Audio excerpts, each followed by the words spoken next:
अदालत ने करार दिया अब सैफ अली खान, उनकी वालिदा, माजी की मशहूर एक्ट्रेस शर्मिला टैगोर और सैफ की दो बहनें सिर्फ उसी हिस्से के वारिस हैं जो उनके वालिद को मज़कूरा तमाम जायदाद से मिला था।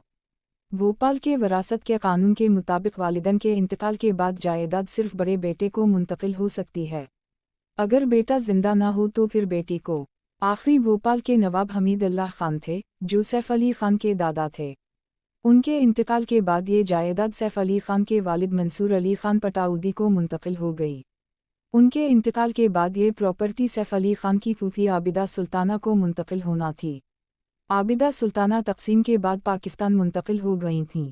इसलिए एनिमी प्रॉपर्टी एक्ट 1968 के कानून के मुताबिक यह प्रॉपर्टी दुश्मन मुल्क की रिहायशी की बन जाती है।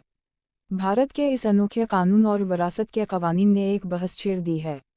क्या अब सैफ अली खान और उनकी वालिदा बहनें इतनी बड़ी जायदाद से महरूम हो जाएंगे?